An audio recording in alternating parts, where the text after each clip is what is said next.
샬롬 안데르센 동화 9번째. 그래, 사랑에 빠진 사람만 이런 시를 쓸 수 있지. 하지만 사려 깊은 사람이라면 이런 것을 출판하지는 않을 거야. 사랑과 중의와 가난, 이것은 삼각형을 이루는 거야. 아니, 행복이라는 주사위에 부러진 반쪽이라고나 할까.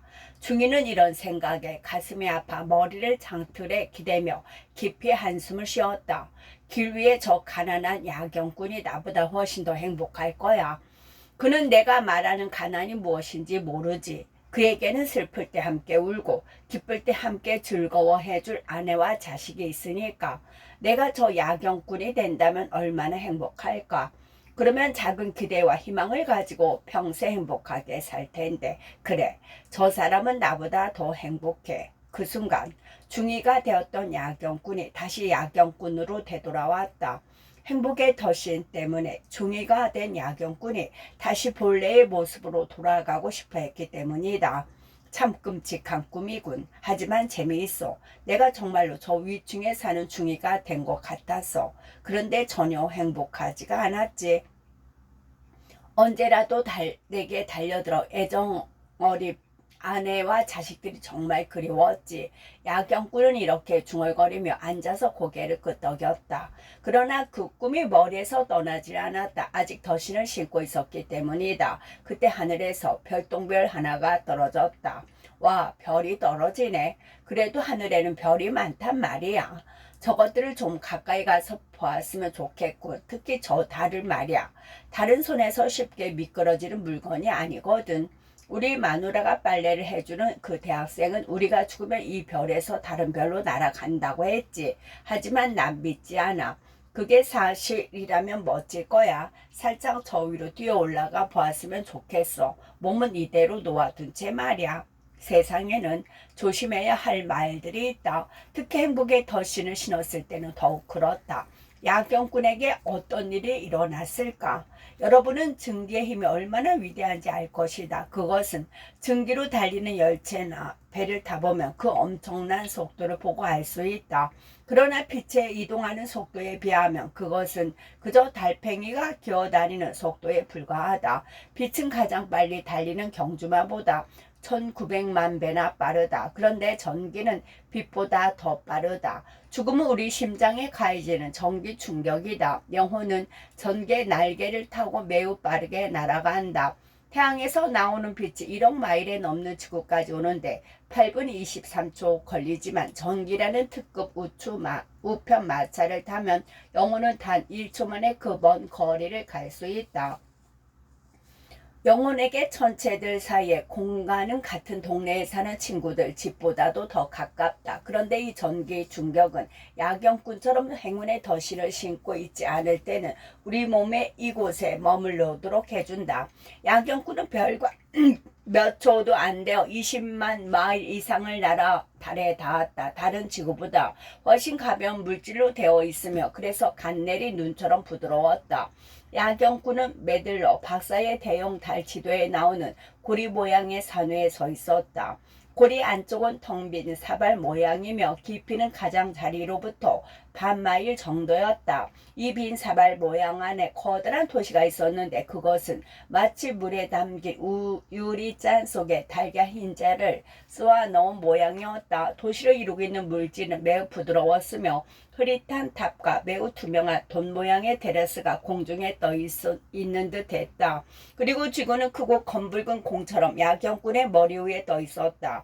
달에도 사람이라고 할 수 있는 생물들이 많았으나 생김새가 인간과는 완전히 달랐다. 그들은 한데 모아놓고 그림을 그린다면 아름다운 잎사귀 같았을 것이다. 그들에게는 그들만의 말이 있었다. 그것은 야경꾼의 영혼이 자신들의 말을 알아듣지 못할 것이라고 생각했지만 놀랍게도 야경꾼은 그들의 말을 알아들었다.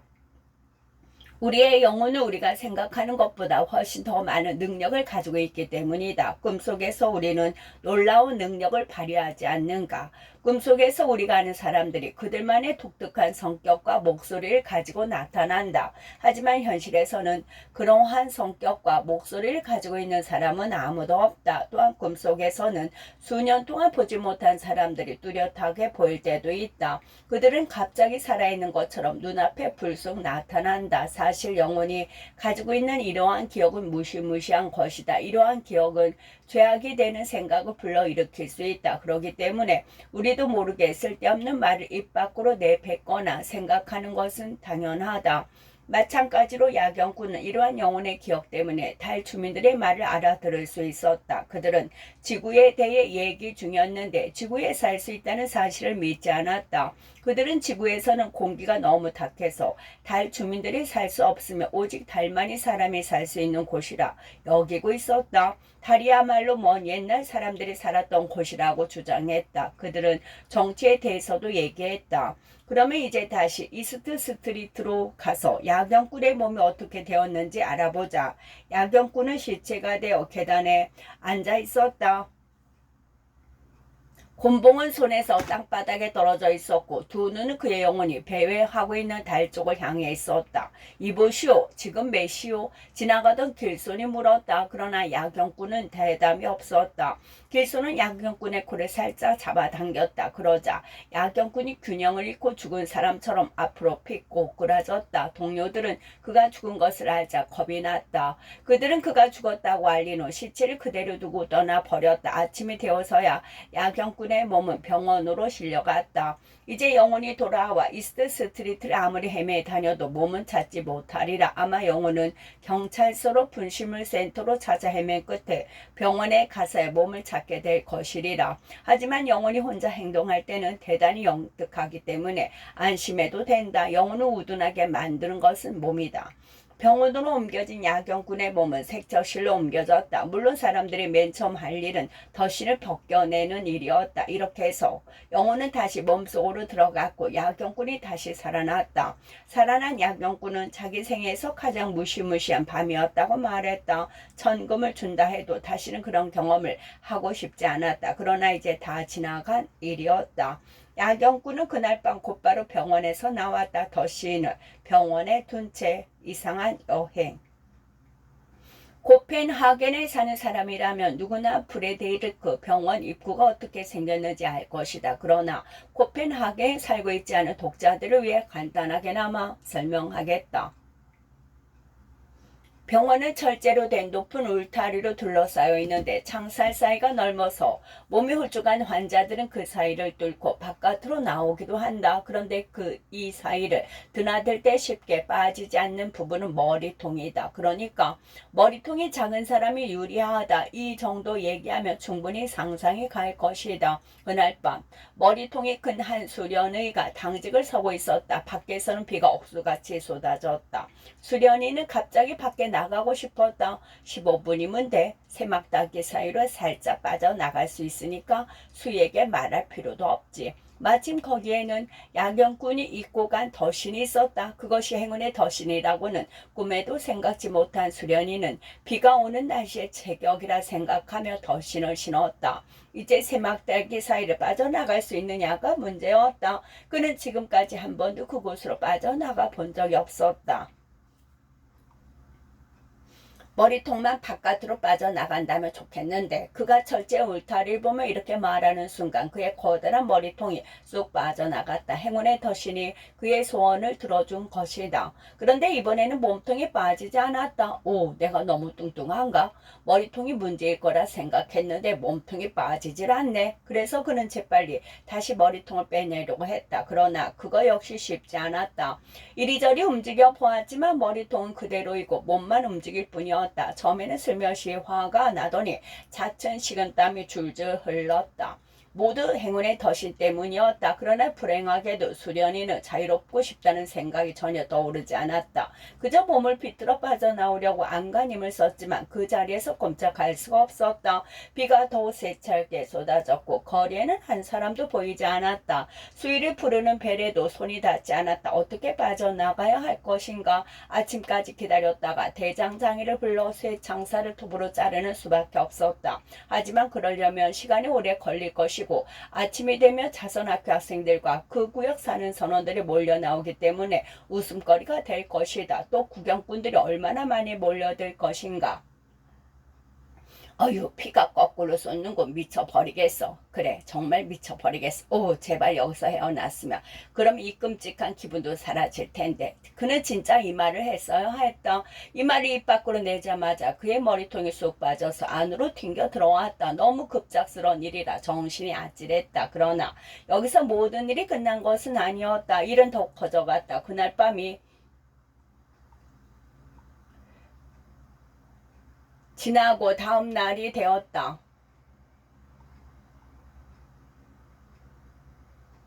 그러나 더신을 찾으러 오는 사람은 아무도 없었다. 어느 날 저녁 가까운 극장에 공연이 있었다. 극장은 사람들로 만원이었다. 관객들 속에는 수련이도 있었다. 그는 더신을 찾으러 오는 사람이 없는 데다 길이 진창이어서 오늘도 더신을 잠시 빌려 신고 있었다. 전날 밤에 치른 곤욕을 완전히 잊어버린 듯했다. 먼저 백모님의 안경이라는 세시가 낭송되었다. 백모님의 안경은 신통력이 있어서 사람들이 모두 트럼프 카드로 보이고 수년 후에 일어날 일들을 훤히 보인다는 내용이었다. 수련이는 그 신통력 있는 안경을 하나 갖고 싶었다. 그 안경만 있다면 사람들의 마음속을 훤히 들여다볼 수 있으리라. 그것이야말로 내년에 무슨 일이 일어나지 않은 것처럼 훨씬 더 흥미로울 것 같았다. 내년에 생길 일이야 어차피 경험하게 되겠지만 사람들의 마음속은 절대로 알 수 없지 않은가. 맨 앞줄에 앉은 신사숙녀분의 마음속을 들여다볼 수 있다면 저 아가씨 마음속에는 수많은 것들로 가득 찬 상점이 있겠지. 그걸 훤히 들여다볼 수 있다면 내 눈이 휘둥그레질 거야. 귀부인들 마음속에는 틀림없이 여러 가지 모자들이 잔뜩 진열된 상점이 있을 거야. 아마 아무것도 진열되지 있지 않은 상점을 가진 사람도 있겠지. 그게 더 나을지도 모르니까. 그리고 정말 훌륭한 물건들만 차있는 상점도 있을 거야. 그럼 그래 모든 면에서 견실한 상점을 하나 알고 있긴 하지. 하지만 거기엔 하인이 한 사람 있어서 거치적거린단 말이야. 내가 가면 여기저기 상점에서 어서오세요 하고 외치겠지. 그래, 자꾸 귀여운 생각처럼 마음을 살짝 뚫고 들어갈 수 있다면. 이것은 당신에게는 명령이나 마찬가지였다. 수련이는 몸이 줄어들어 맨 앞줄에 앉은 관객들의 마음을 뚫고 이상한 여행을 하게 되었다. 그가 맨 처음 뚫고 들어간 곳은 어느 숙녀의 마음속이었다. 그런데 그곳은 석고로 만든 기형의 팔다리 벽에 걸려있는 정형외과 같았다. 다만 정형외과에서는 환자가 왔다 가면 석고 모형들이 없어지지만 숙녀의 마음속에서는 들어왔던 사람들이 나간 뒤에도 석고 모형들이 그대로 걸려 있었다. 이곳에 있는 것은 그 숙녀 친구들의 석고 모형이었다. 그 친구들의 몸과 마음의 결점들이 보관되어 있었던 것이다. 수련이는 재빨리 다른 여자의 마음속으로 들어갔다. 그곳은 거대하고 성스러운 교회처럼 보였다. 높은 제단 위에 순결한 비둘기들이 날고 있었다. 그는 그 신성함에 무릎을 꿇고 싶었지만 그곳을 떠나 다른 마음속으로 가야 했다. 그곳을 나온 후에도 풍금 소리가 여전히 귀를 울렸고 그는 훌륭한 사람이 된 기분이었다. 다음에 들어간 마음속 역시 성스러웠다. 하지만 그곳은 들어가지 않은 것이 나을 뻔했다. 그곳은 병든 어머니가 누워있는 초라한 다락방이었다. 그러나 창문을 통해 따스한 햇살이 비쳤고 지붕 위에 있는 작은 화분에는 예쁜 장미꽃이 활짝 피어 있었다. 병든 어머니가 딸을 위한 축복의 기도를 하는 동안 두 마리의 푸른 새가 환희에 찬 노래를 불렀다. 그는 다시 손에 무릎 위를 기어 고기들이 가득 찬 푸주가 안으로 들어갔다. 걸을 때마다 밟히는 것은 고기뿐이었다. 그것은 유명인사의 명단에 올라 임슴직한 부자의 마음속임이 분명했다.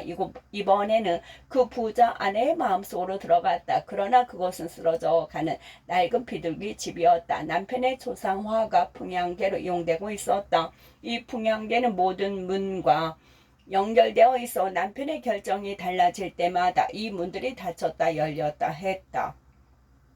뒤이어 수련이는 로젠베르크 성에서나 볼 수 있는 거울로된 방으로 들어갔다. 그곳에 있는 거울들은 사물이 엄청나게 크게 확대되어 보였다. 방바닥 한가운데에는 초라한 자아가 어마어마하게 큰 자기 자신을 보고 놀란 표정으로 수도사처럼 앉아 있었다. 수련이는 뾰족한 바늘들로 가득 찬 좁은 바늘 쌈지 속에 들어온 것 같았다. 결혼 못한 노처녀의 가슴이 틀림없어. 그러나 그의 생각이 들렸다. 그 가슴은 많은 훈장을 탄 젊은 장교의 것이었다. 사람들이 지성과 감성을 함께 지녔다고 말하는 사람이었다. 수련이는 정신이 멍해져서 첫째 줄 끝에 앉아있는 사람의 마음에서 나왔다. 머릿속이 뒤죽박죽이 되어 생각을 집중할 수가 없었다. 그는 자신의 공상이 지나치다는 생각이 들었다. 하느님 맙소사 미칠 것 같군. 헌데 이 극장안은 왜 이리 덥지? 비가 머리로 솟구치는 것 같아. 수련이는 한숨을 쉬었다.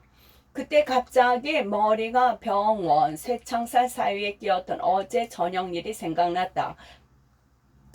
그래 바로 그 때문이야. 머리가 쇠창살에 끼어서 이렇게 된 거라고. 늦기 전에 어서 조처를 취해야겠어. 우선 러시아식 목욕이 좋겠지. 제일 높은 판대기 위에 누워서 땀이나 빼면 좋겠군. 그러자 그는 준기가 품어나오는 목욕탕에 누워 있었다. 옷을 입고 부츠에 덧신까지 신은 채 천장에는 뜨거운 물방울들이 얼굴로 떨어졌다. 아 뜨거워. 그는 소리를 지르면서 급히 찬물로 뛰어들어갔다. 옷을 입고 욕조 속으로 뛰어든 사람을 보자 관리인이 소리를 쳤다. 수련이는 이내 정신을 가다듬고 관리인이 귀에 대고 속삭였다. 지금 내기를 하는 중이요. 자기 방으로 돌아온 수련이는 맨 처음 할 일은 흥분을 가라앉히고 목과 등에 거대한 발포제를 붙인 일이었다. 다음날 아침이 되자 등이 몹시 아렸다. 모두 행운의 덫인 때문이었다. 서기의 변신. 여러분은 앞서 얘기한 죽었다가 살아난 야경꾼을 잊지 않았을 것이다. 어느 날 야경꾼은 병원에 두고 온 덫신이 문득 생각났다. 그는 병원으로 가서 덫신을 찾아와 주인을 찾았지만 중이도 그 거리에 사는 사람도 덫신을 자기 것이라고 하는 사람은 아무도 없었다. 그래서 그는 덫신을 경찰에 넘겼다. 내 덫신하고 똑같은데 구두장이라도 내 것과 구별하기 힘들겠어. 주인 없는 물품을 조사하는 서기가 행운의 덫신을 자기 덫신 옆에 놓으며 말했다. 서기님, 그때 서류를 가지고 들어온 사원이 그를 불렀다. 서기는 고개를 돌려 사원과 이야기를 하다 다시 덫신들을 보았다. 그러나 어느 것이 자기 것인지 도무지 알 수가 없었다. 젖은 것이 내 것임이 틀림없어. 그러나 서기의 생각은 들렸다. 그것은 바로 행운의 덫신이었다. 경찰서에 있는 서기라고 해서 항상 판단이 옳을 수만은 없지 않은가. 서기는 덫신을 신고 서류 몇 장을 호주머니에 넣고 몇 장은 겨드랑이에 끼웠다. 집으로 가져가서 검토할 참이었다. 그날은 마침 일요일 오전이었으며 날씨가 매우 맑았다. 프리데리스베르크로 산책을 가야겠군. 서기는 이렇게 중얼거리며 경찰서를 나섰다. 그는 별로 말이 없고 착실한 사람이었다. 오랜 시간 책상에 앉아있는 그에게 산책은 좋은 운동이었다. 그는 처음에는 아무 생각이나 소망 없이 그저 자동인형처럼 천천히 걸었다. 그래서 덫신이 마법을 발휘할 기회가 없었다. 그러다가 길에서 아는 사람을 만났다. 그 사람은 시인으로 내일 여름 여행을 떠난다고 했다. 또 여행을 떠나신다고요? 당신은 정말 행복하고 자유로운 사람이군요. 원하는 곳은 어디나 갈 수 있으니까요. 우리 같은 사람은 항상 발이 묶여 있답니다. 하지만 당신은 먹고 사는 걱정이 없지 않습니까? 다음 날을 걱정할 필요도 없고요. 또 늙으면 연금을 타잖아요. 시인이 말했다. 그래도 당신이 더 좋지요. 앉아서 시를 쓰는 일은 대단히 즐거울 거예요. 당신에게 세상 일이 모두 즐거울 테고 당신은 당신 자신이 주인이니까요. 하찮은 일 때문에 법원에 앉아 있어야 한다고 생각해 보세요. 시인은 고개를 저었고 서기도 고개를 저었다. 두 사람은 서로 자기 의견에 옳다고 끝까지 우기다가 헤어졌다. 시인들이나 참 이상해. 한번 그런 사람이 되어보는 것도 괜찮을 거야. 시인이 된다면 난 다른 시인들처럼 그런 단식조의 시를 쓰지 않을 테야. 시를 쓰기에 좋은 봄날이군. 공기는 맑고 구름은 뭉게뭉게 피어오르고 초록풀들은 향기를 풍기누나. 그래 지금 난 몇 년간 지난 몇 년간 지금 같은 기분을 느껴본 적은 없었지. 말투로 알 수 있듯이 서기는 이미 시인이 되어 있었다. 물론 시인들을 볼 때 그가 한 말은 평범하고 몸이 건조한 말이었다. 그러나 시인이 보통 사람들과 다르다고 생각하는 것은 그야말로 바보 같은 생각이었다. 보통 사람들 중에도 위대한 시인들보다 더 아름다운 시를 쓰는 사람들이 많지 않은가? 보통 사람과 시인이 다른 점이 있다면 그것은 지적 기억력일 뿐이다. 보통 사람들은 좋은 글귀를 금방 잊어버리지만 시는 생각과 감정을 명확한 글로 옮길 때마다 기억 속에 꼭 붙들어 놓는다. 평범한 사람이 재능 있는 사람이 되는 건 대단한 변화였다. 얼마 후 서기는 그 변화를 의식하게 되었다. 아, 이 매혹적인 향기. 로라 숙모님 집에 있는 제비꽃이 기억나는군. 그래, 내가 아주 어릴 때였지. 맙소사, 정말 오랫동안 그걸 잊고 살았네. 그 착하던 노처녀, 그녀는 거래소 뒤편에 살았지. 아무리 춥고 혹독한 겨울에도 그녀는 항상 나뭇가지나 두어 송의 꽃을 꽂아 두곤 했어. 따뜻하게 데운 동전으로 언 유리창을 녹이고 그 안을 들여다보면 장미꽃 향기가 은은히 풍겨오는 것만 같았지. 강에는 얼음에 갇힌 배만 떠 있었고 뱃사람들은 모두 떠나고 없어서 배 위에 살아있는 것이라곤 깍깍 우는 까마귀 한 마리뿐이었지. 하지만 산들산들 봄바람이 불어오자 모든 것이 다시 활기를 되찾았어. 사람들이 떠들며 노래하는 가운데 배들은 타르를 바르고 장비를 갖추어서 먼 나라로 떠났지. 그런데 난 아직도 여기에 있군. 경찰서에 앉아서 다른 사람들의 여권을 발급받아 먼 곳으로 떠나는 것을 지켜보는 것이 내 운명이야. 서기는 깊이 한숨을 쉬었다. 그리고는 우뚝 멈추어 섰다.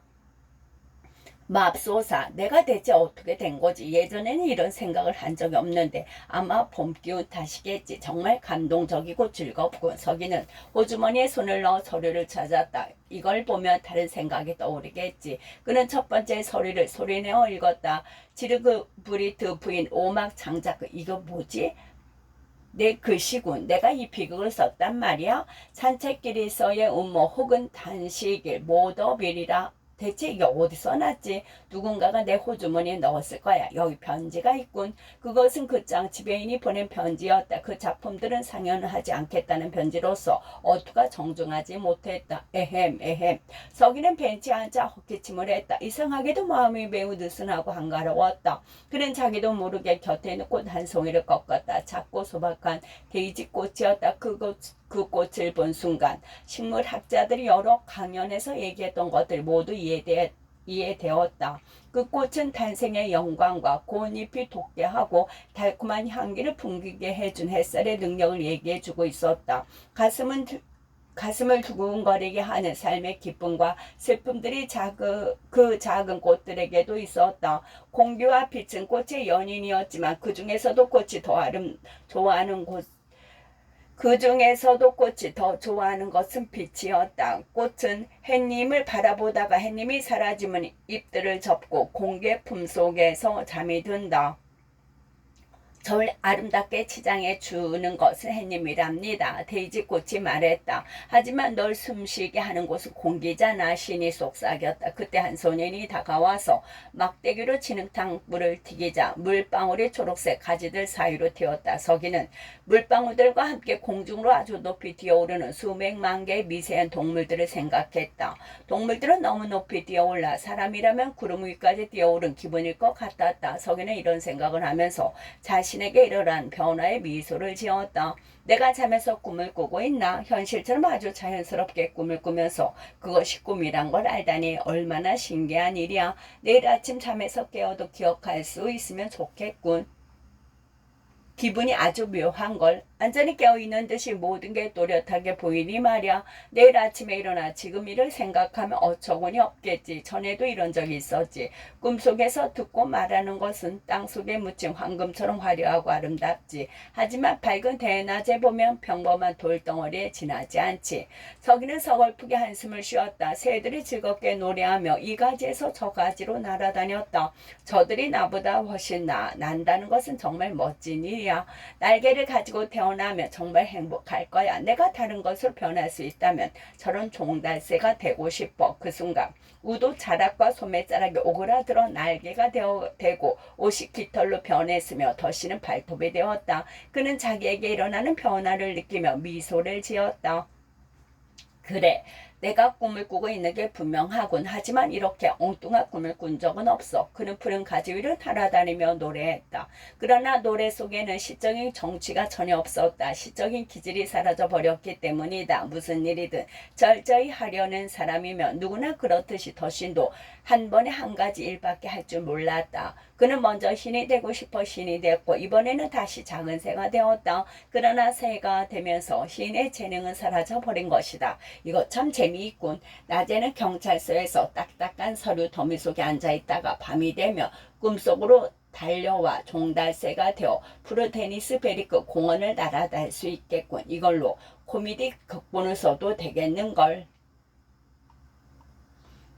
서기는 풀숲에 내려앉아 고개를 사방으로 돌리면서 부리로 잘 휘어지는 풀줄기들을 쪼았다. 풀잎들이 북아프리카의 종려나무 잎처럼 커 보였다. 그때 느닷없이 주위가 칠흑처럼 캄캄해지며 거대한 물체가 그의 머리를 덮친 것 같았다. 그것은 다름 아닌 선원구역에 살고 있는 소년의 던진 커다란 모자였다. 소년은 모자 속으로 손을 집어넣어 새가 된 서기의 등과 날개를 거머쥐었다. 서기는 짹짹거리며 큰 소리로 말했다. 이 건방진 녀석, 난 경찰서 서기야. 하지만 소년에게는 짹짹거리는 소리로밖에 들리지 않았다. 소년은 새의 부리를 때리며 새를 안고 그곳을 떠났다. 길을 가던 소년은 우연히 짓궂은 두 상급생을 만났다. 그들은 소년보다는 부유층 출신이었으나 공부를 못했기 때문에 학년이 낮았다. 두 소년은 8실링을 주고 새를 샀다. 그래서 서기는 코펜하겐으로 가게 되었다. 꿈이라서 다행이야. 그렇지 않다면 매우 화가 날 텐데 말이야. 전번에 신이더니 이젠 종달새가 되었어. 그래, 나를 이 작은 동물로 만든 것은 필시 그놈의 시적인 기질일 거야. 참으로 비참하군. 이제 장난꾸러기들 소나기에 들었으니 어떡한담? 이제 어떻게 될까? 새가 된 성인은 이런 생각에 잠겨있는 동안 소년들은 그를 잘 꾸며진 방으로 가지고 들어갔다. 뚱뚱한 여인이 상냥한 미소를 지으며 그들을 맞았다. 그러나 볼품없는 새를 가져온 것을 보고는 시큰둥한 표정을 지으며 오늘만 새를 가지고 놀도록 허락하겠다고 말했다. 아이들은 창가에 서 있는 빈 세 장의 새를 넣었다. 앵무새가 기뻐하겠구나. 오늘이 네 생일이란다. 그래서 이 작은 들새가 축하하러 왔단다. 여인은 커다란 회색 앵무새를 보고 웃으며 말했다. 하지만 앵무새는 화려한 노스의 새장 안에서 거만하게 그네만 탈 뿐 한마디도 없었다. 그때 지난 여름 따뜻한 고향에서 이곳으로 온 예쁜 카나리아가 큰 소리로 노래하기 시작했다. 이 울보, 여인이 새장 위로 흰 손수건을 던졌다. 짹짹, 정말 아름다운 눈보라군. 서기는 한숨을 쉬며 입을 다물었다. 서기가 변신한 종달새와 앵무새와 가까이 있는 카나리아 새장에 나란히 붙어있는 새장이 있었다. 앵무새가 할 줄 아는 인간의 말은 이제 인간이 되게 해줘 라는 말뿐이었다. 그 외의 지적임은 카나리아의 지적임과 마찬가지로 사람들이 알아들을 수 없는 소리였다. 그러나 새가 되어있는 서기는 새들의 말을 이해할 수가 있었다. 나는 푸른 종려 나무들과 꽃이 활짝 핀 아몬드 나무 사이로 날아다녔어. 언니 오빠들과 함께 화려한 꽃들 위로도 날아다녔지. 그리고 겨울처럼 맑은 바다 위로 날아봤는데 물이 매우 맑아서 흔들리는 나뭇잎들이 물속에 비쳤지. 쾌활하게 노래하는 앵무새들도 보았어. 그것은 내게 재미있는 이야기를 들려주었지. 아주 긴 이야기를 말이야. 카나리아가 말했다. 그건 들새들이야. 교양이 없지. 이제 사람다워 보자. 넌 왜 안 웃니? 여주인과 사람들은 모두 웃는데 넌 왜 안 웃어? 즐거운 것을 즐기지 못하는 것은 잘못이야. 이제 인간이 되게 해줘. 앵무새가 말했다. 기억나? 꽃이 만발한 나무 아래 펼쳐진 천막 아래에서 춤추던 그 예쁜 소녀들 말이야. 달콤한 과일들과 풀에서 흘러나온 시원한 물도 기억나니? 카나리아가 물었다. 응, 기억나. 하지만 난 이곳이 훨씬 더 좋아. 여기선 좋은 음식을 먹을 수 있고 대우도 잘 받잖아. 난 현명하다고. 더 이상 뭘 바라겠어. 이제 인간이 되게 해줘. 난 시적 감각이 있고 지식과 재치가 있지. 넌 비범한 재능은 있지만 신중하지 못해. 넌 너무 높은 소리를 내기 때문에 시끄러워서 사람들이 널 손수건으로 덮어 씌워버린 거야. 하지만 내겐 한 번도 그런 적이 없어. 그들은 나를 위해 많은 것을 쏘아붙지. 난 내 부리로 사람들에게 기지를 전해줘. 이제 인간이 되게 해줘.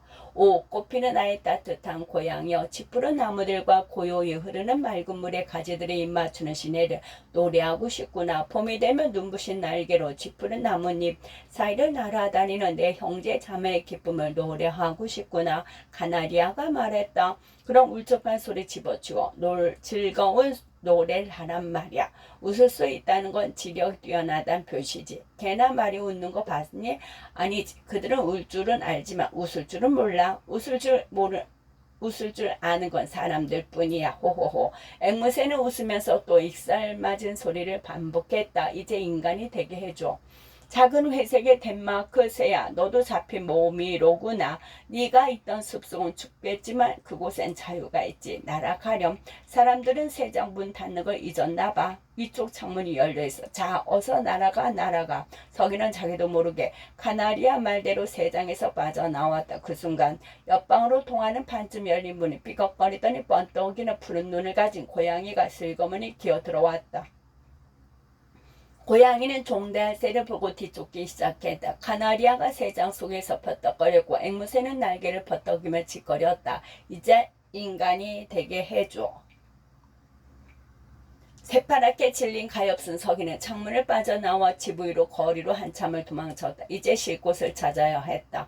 어느 거리에 이르자 낯익은 집이 보였다. 마침 창문 하나가 열려있어 그 창문을 통해 방 안으로 날아 들어갔다. 그런데 그곳은 다름 아닌 그의 방이었다. 그는 책상 앞에 앉았다. 이제 인간이 되게 해줘. 서기는 자기도 모르게 앵무새를 흉내내어 이렇게 말했다. 그러자 다시 서기의 모습이 되어 책상 앞에 앉아 있었다. 이럴 수가. 내가 어떻게 여기까지 와서 이렇게 잠에 골아 떨어졌지. 정말 끔찍한 꿈이야. 말도 안 되는 꿈이었어.